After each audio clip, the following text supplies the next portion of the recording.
There he is. There he is. Yo, yo. Yeah. So you had asked me five people that Come here. if I could sit and Give me 1 second. Come here, Libby. Oh, Libby wanted to tell you hi. oh She was man, Libby, man. bobbleheading in the back for a second, and then she was like, "Tell Dr. E I said hi." Hey, Libby is like that. Yeah. She gone? Yeah, she said she got to get dressed because, like I said, in about 20, 30 minutes, I got to take her to tennis Tennis practice. practice. Where's the tennis practice at? It's at Costco Park. Oh yeah. It's in the big tennis bubble all the way in the back there. Yeah. I know that is so funny to see. Is she doing good? She picking it up? But she's doing good, but like we don't get to go into the bubble because of COVID, so we don't really get to see what's Oh, going and stuff like that. But I told myself I'm gonna get me a. She got a little racket. I told myself I'm gonna get me a racket because we got some tennis courts that's walking distance, and I just take over there and kind of oh see from yeah. her. We see Man, what she got going on. it is. You talking about seeing little people, man? My oldest son, I started him off with football when he was 5. He's the type of kid you had to just get him into something ASAP because he has so much energy. Right. And it was so funny seeing kid. It was full contact too. It was a 4-year-old out there with pads on. It was hilarious seeing these kids, man. But anyway, you asked me if there was 5 people that I could talk to, anybody in time, who would I talk to, have a conversation with? You know, I said Jesus, I said Gandhi, I said Khalid Muhammad, I said John Henry Clark, and my grandfather who passed away, who I never met. Then you said if there was somebody who I don't really care for, who was also somebody I would interview. Mm-hmm. I said Hitler, Mm-hmm. and I don't care for the decisions that he made and what he decided to do with the power that he had. Um, and I believe it's power when you can dictate how other people move. You know what I mean? That's Yeah. power. You The know, power of persuasion. power of persuasion. And so we were talking about that. Did you have? It was another question you had. Man, I got a whole list of questions, you know what I'm saying, that I had for you, but I prefer for the conversation to just flow Go. and let it go where it goes. One of the ones that I think that you probably would enjoy answering, and I think people would enjoy hearing you talk about, was how important is marriage in your life? Okay. I think that's a great question because to me um, it speaks to a lot. You know, one of the things that I believe is that I believe that we are designed to be connected to others, right? Mm-hmm. And I believe that our natural design is for a man and a woman to connect together. I don't care what your belief system is. It's just how we physically built, Right. right? It's Right. how we physically are built. Man and women fit together like a puzzle. Mm-hmm. So I believe that's how it was meant to be. And I don't believe that we are designed to be with a whole lot of different people. Okay. And I speak from a man's perspective. When we think about um, what is the goal of life, goal of life is to survive, right? Mm-hmm. Goal of life is to survive. So we are built with all of the different senses so that we can survive. We are built and we have a brain so that we can think. Everything is about survival. So I look at it like this: when you think about, um, you know, it really boils down to sex. People don't want to settle down because they want to have multiple people, right? Mm-hmm. They want to have the freedom to do what they want to do. They have sex with anybody that they want to have sex. From a man's perspective, I believe a man is at his weakest point as far as his ability to defend himself. When we talking about survival now, Mm-hmm. his ability to defend himself, he's at his weakest point during sex, especially when he has an orgasm. Mm-hmm. I don't know about you, but my wife could cut my throat It 15 just different gets ways, be over. and it's over. It's a wrap. Right. So if nature, we talking about nature and we talking about our original design, in nature, I don't believe that if we're supposed to have multiple people, that we will be designed in a way that we would be so weak at that point when we're having an orgasm.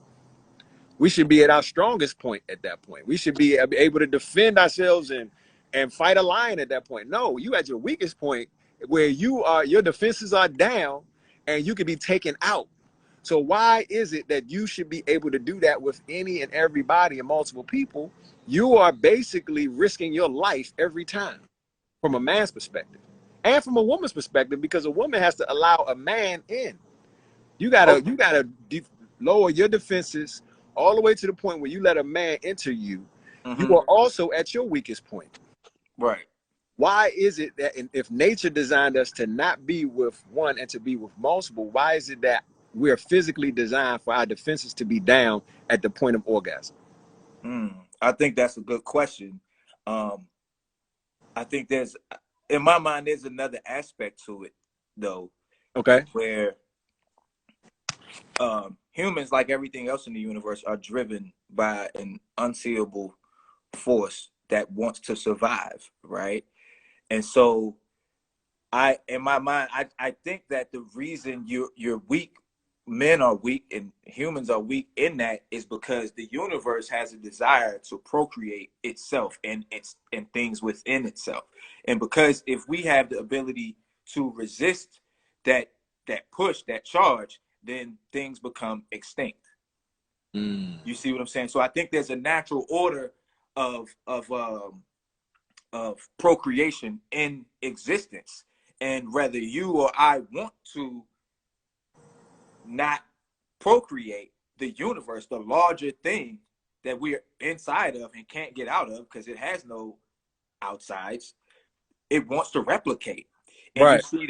you see that in all species of animals, plants, humans, and everything else. And so it makes me wonder, is um being with one person something that we've socially constructed to be, and something that we do ideologically, and is that against what nature wants us to do? Mm. It's just a question, though. I'm not hard Yeah. set on one thing or the other. It's just something that I ponder. So I think that you were bringing into the discussion the if there is a war between humanity and nature, because I believe that being a human is a step above um, being primitive, you know, Okay. and being raw in our nature, Animalistic, just being purely animalistic. just Right. being purely animalistic. Because Right. being human means we are able to be rational. We're able to think beyond that. We're able to rationalize our instincts and say, well, no, I'm not going to do that now because that's against my best interest. So I'm going to make a different decision. Right. Otherwise, be out here animalistic, right?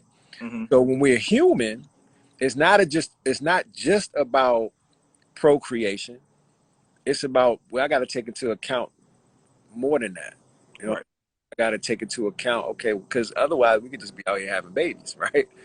Which So is what some people do. what some people do, but so there is a debate to say, well, should we just be more primitive and be more animalistic, or should we be more? And I'm just saying human because, for lack of a better term, I think that when we are in our humanity, we're not just out here taking from people what we want and disregarding other people, and because otherwise we out here without it's anarchy. Right, there's no law. It's like Uh, we can't, are we going to pick and choose when we want to have rules and regulations, or are we going to say we're going to have some type of order, right? And that's just being human. So I'm thinking from a human standpoint, yes, we are here to I believe we are here to procreate because that's part of our legacy. That's how we leave a little bit of us behind. mm-hmm. Now I have a little bit of me left behind, Right. right? Because I have a little me's walking around, and I get to Right. pour into them so that they can be great. And some of me is going to be in them, right? But in addition to that, I also have a responsibility to me to be here, right? I'm Right. Right. responsibility to be here, because otherwise, if there's no responsibility for me to be here, I could just be out here with any. I believe I would be risking my, not just my life, but my sustainability, my future, just so much I would be risking if I was out here just multiple people Right. spread. yourself out. Right. There's too much at risk, right? And again, going back to just being at your weakest point, a person can take full advantage. And a lot of women know this. Right. A lot of women wait until you about to bust a nut before they ask a question. Like, Right. Do you want to be with me? Right. Because you can't lie. Do you love me? How do you feel about me, really? Kind of. Because they know you. Don't answer the question, cuz no. You are at your weakest point. You just with me, with other people too. Guys like, what time is it? Oh, shoot. I gotta go. Universe calling me.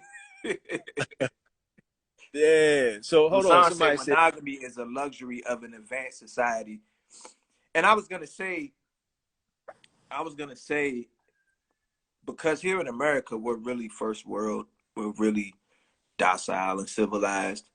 A lot of the animalistic behaviors that you talk about, that in the terms of humans, us being above that in other portions of the world, that's not the case. Good point. It goes back to what you were saying before, like what is right and what is wrong is based on perceptions and perspectives, not on fact. Because it's really, I think it's really about, like, it goes back to what you were saying about focus, right? And being able to, it's like humans have this really cool ability to focus in on a future event that doesn't exist, right? And we can go towards that particular future. So I think what's right and what's wrong is based on what future are you trying to go towards. Yeah. So I think it's a lot. I think it's perspective. I think it's perspective based. That's a great point. Great point. And I like what Rashawn had to say. Another brilliant guy. How many people can you get alive? I don't know. He would be somebody that you would want to interview. Rashawn J. Okay. Follow him. Get with him. He's one of the guys. Remember, I told you I did a men's summit this past weekend, which was really, really good. Yeah. I put a little short video clipping on my joint so people can get a little bit of what we did, but it was powerful, man. So when we do it again, I'm definitely gonna have you come out, man. This year was in Tampa, turned out really nice. Brothers just getting together and building, but he was the brainchild of putting it all together and getting the guys together. So solid brother. But great point about monogamy being a luxury of an advanced society. To me, it just speaks to how much you have to lose. You got a lot to lose. You have more to consider. It's like I got a lot. Right. So if I'm out here willy-nilly, it's different. But if you ain't got shit to lose and you out here willy-nilly, you ain't losing nothing, bro. Yeah. Right? Yeah. What do you have to lose? So right.